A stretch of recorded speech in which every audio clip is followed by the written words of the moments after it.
Olá, família! Sejam todos bem-vindos ao estudo diário das Escrituras. Vou mandar um forte abraço para Divinópolis 2, a ala Divinópolis 2, Estaca Betim. Um forte abraço para todo o pessoal. Gratidão pelas mensagens de vocês aqui no YouTube, no grupos do WhatsApp.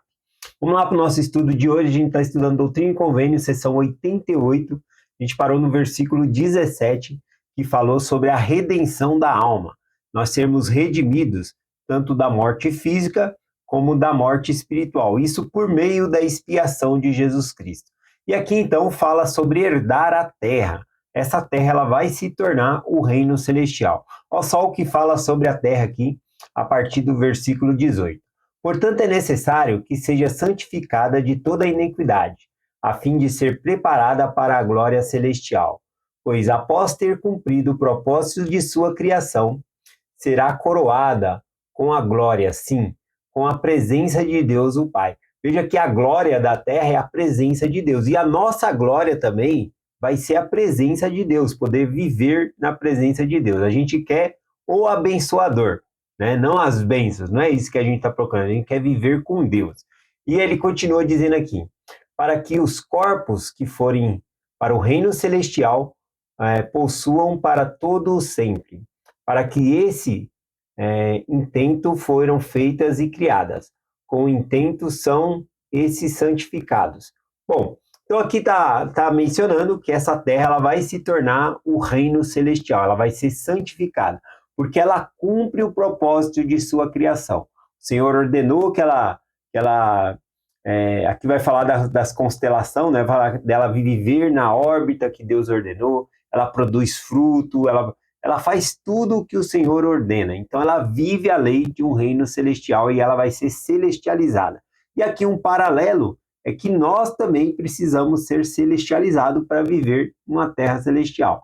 Então a terra vai passar pela mudança para uma transformação para o milênio e depois do milênio também ela vai passar por outra transformação que vai ser se tornar o reino celestial, tá bom? Assim como nós morremos e ressuscitamos, né, e herdaremos o reino celestial tendo um corpo celestial, a terra também, né? Simbolicamente é como se ela morresse e ressuscitasse, tá bom? Ela vai ter essa transformação, conforme o apóstolo Paulo fala sobre num piscar de olhos, tá bom?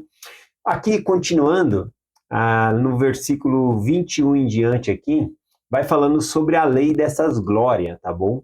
Sobre cada reino tem as suas leis e as suas glórias ali. Diz assim, e os que não forem santificados por meio da lei, porque vos dei, sim, a lei de Cristo, herdarão outro reino, sim, o reino terrestrial ou o reino celestial.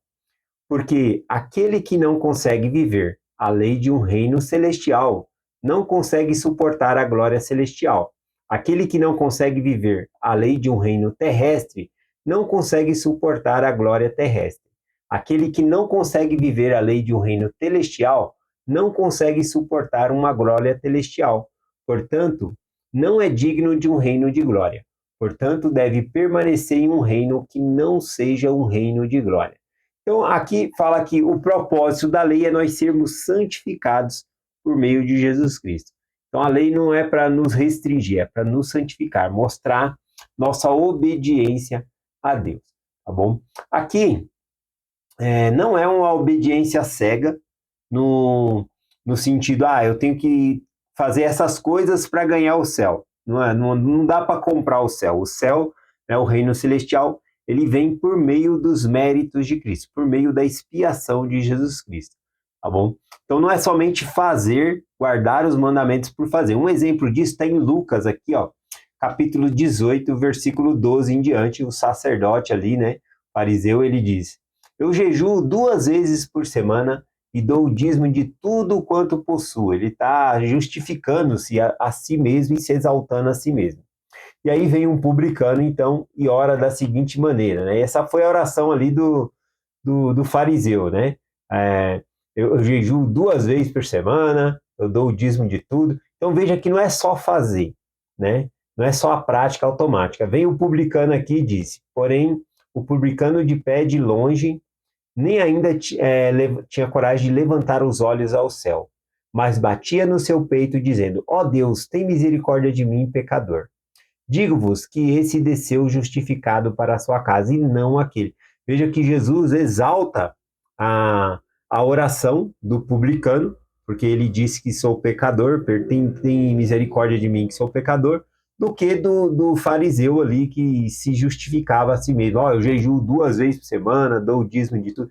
Então não é somente a prática, ir automaticamente para a igreja, tomar o sacramento automaticamente, não é isso. Tá bom? Tem que haver uma mudança em nós, é isso que está sendo colocado aqui, né? Ah, aqui, aqui eu coloquei, ó. Não é viver nenhuma lei, né? Portanto, não é aquele que não consegue viver nenhuma lei não é digno de um reino de glória. Portanto, permanece num reino que não é de glória, né? Então, aqui fala que se a gente não consegue viver num reino que tem glória, suas leis, cada reino tem sua lei, o reino celestial tem suas leis, o reino terrestrial tem suas leis, todo reino tem sua lei. A gente tem que viver de acordo com a lei para o reino a qual a gente vai viver, tá bom? Então, se eu obedeço à lei de um reino terrestrial, não tem como eu ir para a glória celestial, tá bom? Então, ele está explicando sobre isso aqui. Continuando sobre essa explicação, ele diz aqui, ó, a partir do versículo 25. Também em verdade vos digo que a terra vive a lei de um reino celestial, portanto cumpre o propósito de sua criação, e não transgride a lei. Portanto será santificada, se, embora vá morrer, tornará a ser vivificada e suportará o poder pelo qual será vivificada e os justos a herdarão. Aqui tem um paralelo, né? Tanto a terra, ela vai ser santificada, vai se tornar celestial, como as pessoas que vão herdar a terra também têm que se tornar celestial, porque a gente tem que viver de acordo com a glória a qual a gente vai pertencer. Então, se a gente vive uma lei celestial, assim como a terra, a gente então vai herdar o reino celestial, senão a gente não consegue suportar aquela glória. Aqui acaba com aquele mito também, né? Porque fala que a gente só pode viver num reino que tem leis e glória, né? Então, se eu não obedeço à lei, eu não posso viver naquele reino. Então, algumas pessoas pegam e pensam dessa maneira. Não, eu gosto de viver dessa maneira, né? Quebrando os mandamentos. Então, eu vou para um reino que é assim, mas não é assim que funciona. Todo o reino de Deus não vai a pessoa poder viver, né, continuando no pecado, porque Cristo ele nos salva dos nossos pecados, não em nossos pecados, para nós continuarmos vivendo lá no pecado, né? Esse que é o ponto aqui. Continuando aqui, ó, versículo 29, ele vai falando da plenitude de cada uma dessas glórias, né? Diz assim: vós que fordes vivificados por uma porção de glória celestial, recebereis a sua plenitude. Aquele que forem vivificados para uma porção de glória terrestre, receberá a sua plenitude. E também aquele que forem vivificado por uma porção de glória celestial, receberá a sua plenitude. Então, cada um vai receber a plenitude de acordo com o reino a qual ele vai viver. Aqui não, é mais do que a questão de sermos salvos, é a questão do reino a qual nós estamos dispostos a obedecer à lei. É isso que significa. Eu até separei aqui aquele livro, né, do David Abegner, né, O Poder de Tornar-se. Esse livro ele fala sobre a questão de, não é a questão de viver, né, viver com Deus, é de se tornar como Ele é, de querer ser como Cristo, tá bom? Nós devemos imitar a Cristo e ser como Ele é. Essa aqui é a questão, né, principal no livro, de tornar-se como o Pai Celestial Ele é. Continuando aqui, do versículo 32 em diante, ele fala dos limites de cada reino, né? Aqui, das leis e os limites de cada reino. Ele diz aqui: e os que restarem também serão vivificados, contudo, regressarão ao seu próprio lugar para usufruir aquilo que estiverem dispostos a receber, porque não estavam dispostos a usufruir aquilo que podiam ter recebido. Bom, aqui então, logo no versículo 32, ele fala que mesmo a pessoa que não viveu nenhuma lei, não quis obedecer os mandamentos, ele vai ser vivificado no final. Ou seja, isso significa que todos vão ressuscitar. Só que ele vai herdar o reino a qual ele está disposto a receber, tá bom? E aí a gente começa a entender aqui, ó, vai falar no versículo 33 que Cristo ofereceu uma dádiva para todos nós, que é justamente herdar o reino celestial, mas que alguns recusam essa dádiva, tá bom? Diz aqui, ó, versículo 33. Pois eis do que vale um homem ser-lhe conferida uma dádiva e não a receber? Eis que ele não se regozija no que lhe foi dado, e não se regozija naquele que faz a doação. Então, aqui, Cristo ele sofreu por nós, morreu por nós, para que nós pudéssemos viver no reino celestial. Essa é a dádiva que ele oferece a todas as pessoas. Mas quando nós não vivemos à altura, não queremos obedecer, seguir a Cristo, então a gente não está disposto a receber o que ele está nos dando. A gente está recusando o presente que ele nos deu, né? E recusando esse presente também está recusando o doador, né, que é o próprio Cristo. É isso que o versículo coloca aqui. Também em verdade vos digo que é governado pela lei e também preservado pela lei, e por ela é aperfeiçoado e santificado. Então, aquele que vive a lei está preservado pela lei, né? É o que ele coloca aqui. Aquele que transgride uma lei e não obedece à lei, mas procura tornar-se uma lei para si mesmo e prefere permanecer no pecado. Nele permanecendo inteiramente não pode ser santificado por lei, nem por misericórdia, nem por justiça ou julgamento. Portanto, permanece imundo ainda. Então, aqui é algo bem sério, né? Que ele fala que aqueles que estabelecem uma lei para si mesmo, falam, não, eu que sei o que é certo, eu vou seguir o que eu quero, né? A pessoa coloca a si mesmo como uma lei ali. E aí, então, deixa de obedecer a lei de Cristo. Então, ele não consegue ser justificado por Cristo, nem pela misericórdia, nem pela justiça, porque ele estabeleceu-se a si mesmo, tá bom? Então, não é assim que funciona. Aqui eu acho interessante também, né, pegar uma escritura aqui, já que a gente falou aqui sobre herdar aquele reino a qual nós estamos dispostos a obedecer. Imagina uma pessoa que não obedeceu nada e vai lá para o reino celestial. Ah, mas eu estou disposto a receber o reino celestial. Será que a pessoa vai conseguir ir para o reino celestial? Primeira coisa, não, por conta que a glória no reino celestial é muito poderosa. Então, quem vive no reino celestial, ele não tem um corpo que suporte a glória de Deus, tá bom? Então, ele precisaria ter um corpo celestial. Mas vamos supor, né, que essa pessoa fala, não, eu quero receber o reino celestial. Na verdade, eles vão pensar o contrário, tá bom? Veja o que diz aqui em Mormon, capítulo 9, versículo 4. Diz assim, eis que eu vos digo que sereis mais miseráveis habitando com um Deus santo e justo, consciente de vossa imundícia perante ele, do que se habitasse com as almas condenadas no inferno. Pois eis que quando fordes levado a ver a vossa nudez perante Deus, e também a glória de Deus e a santidade de Jesus Cristo, uma chama de fogo inextinguível acender-se-á em vós. Então, aqui esses versículos mencionam que a pessoa vai estar mais à vontade num reino inferior, né, do que está na presença de Deus. A gente vê isso nas Sagradas Escrituras, né? Em Apocalipse, quando fala que Cristo vai vir, as pessoas vão desejar entrar nas cavidades das rochas para se esconder de Cristo. Então, eles não vão aguentar a glória de Deus. Isso que é a questão, tá bom? Então, não, eles não vão querer. Agora, uma coisa para nós pensarmos é assim, se a pessoa aqui nesta vida, ela não busca Cristo, não busca Deus, ela realmente vai lá para o reino celestial, celestial, é onde Jesus Cristo não vai habitar. Porque se aqui eles não buscaram a Cristo, por que eles vão viver num reino onde Cristo habita, né? Então faz sentido isso também.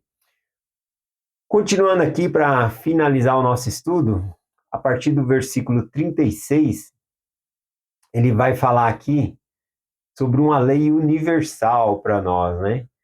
Eu vou colocar aqui o versículo 36 e 37. Ele fala assim, ó, todos os reinos deu-se uma lei. E há muitos reinos, pois não existe espaço que não haja reino, e não existe reino que não haja espaço, seja um reino maior ou um reino menor. E todo reino é dado uma lei, e toda lei também tem os seus certos limites e condições. Então, quando nós falamos de reino aqui, são vários reinos, né? Reinos grande, pequeno. Pode ser, por exemplo, o reino das plantas. Elas também obedecem certos limites, né? Elas não podem se tornar carne ou ultrapassar os limites que Deus deu para ela ali. Elas vivem à medida de sua criação. Veja que todos os reinos obedecem a Cristo. Cristo ordenou a figueira que secasse e ela secou. Ele ordena todos os reinos. Então, esse é um tipo de reino também. Existe o reino animal, todos os reinos, né? Inclusive planetas, né? Obedece a Cristo aqui. Continuando sobre esse aspecto aqui, o versículo 39, Doutrina e Convênio 88, 39 diz: todos os seres que não se conformam com essa condição não são justificados, né? Então, quem não se adequa à lei daquele reino, ele não pode viver naquele reino. Essa que é a questão, tá bom? Como aqui, a parte que eu gostei muito é do versículo 40 aqui, que fala sobre afinidade. Afinidade é quando eu gosto da mesma coisa que você e a gente se une por conta disso. Por exemplo, nós temos a afinidade de buscar a Cristo. A igreja nos une, né? O evangelho de Cristo nos une, onde quer que nós estejamos, porque nós temos a afinidade, o mesmo gosto de buscar a Cristo. Mas existe afinidades no futebol, aí a pessoa tem mais amizade com pessoa que tem futebol. Mas olha só o que é falado aqui em Doutrina e Convênio, seção 88, versículo 40. Diz assim: pois a inteligência apega-se à inteligência, a sabedoria recebe a sabedoria, a verdade abraça a verdade, a virtude ama a virtude, a luz se apega à luz, a misericórdia se compadece da misericórdia, e clama o que é seu, e a justiça segue seu curso, e reclama o que é seu, e o julgamento vai ante a face daquele que se assenta no trono e governa e executa todas as coisas. Então aqui está falando que a afinidade, ela se atrai. Então aqui a gente consegue enxergar as leis que Deus ele criou, né? Aqui nessa sessão ele vai começar a falar dos astros, da lua, estrela, sol, todas as coisas que orbitam de acordo com o mandamento de Deus. Tudo obedece a Deus, tá bom? E aqui então ele coloca uma regra universal, que nós chamamos muitas vezes nas escrituras de lei da semeadura, ou lei da colheita, né? O que você plantou, você colhe. Alguns chamam de lei da atração também, né? Então veja que Deus ele colocou leis nessas coisas. Então o mesmo vale para as coisas físicas nessa terra. Quando nós buscamos algo, nós encontramos também. Então aqui nós chamamos de lei da semeadura, lei da colheita, lei da atração ou lei do retorno. Então Deus ele criou regras, né? Então, conforme ele falou aqui, a verdade se apega à verdade, né? A inteligência à inteligência, a sabedoria à sabedoria, a virtude à virtude, a luz à luz. Então veja que é uma lei de atração que existe, tá bom? E aqui não significa que Deus criou essas leis e abandonou o universo, não. O próprio versículo diz que todas as coisas vão diante de Deus, que está no trono, e Ele que governa todas as coisas. E Ele criou todas as coisas desta maneira aqui. O versículo 41, vou finalizar aqui a partir do versículo 42, diz assim: e também em verdade vos digo, Ele deu uma lei a todas as coisas, pela qual se movem em seu tempo, em suas estações, e seu curso são fixos, sim, os seus cursos dos céus, da terra, que abrange a terra e todos os planetas, e transmite luz uns aos outros, ao seu tempo, estações, minutos, horas, né? Ele vai dando vários exemplos aqui sobre a constelação. Essa lei, né, ela regulamenta o universo, todas as coisas obedecem a Deus. E nós também, né, existe uma lei para nós obedecermos a Deus também. Então, quando nós obedecemos, nós estamos cumprindo o propósito de nossa criação, que é se tornar celestial, tá bom? Então, Felizmente o tempo já finalizou aqui, tá bom? Mas existe esse paralelo aqui, que assim como a Terra, os astros, eles brilham, né, e obedecem a Deus, nós também somos feitos para brilhar a imagem e semelhança de Deus. É essa mensagem que nós compartilhamos em nome de Jesus Cristo. Amém. Até amanhã.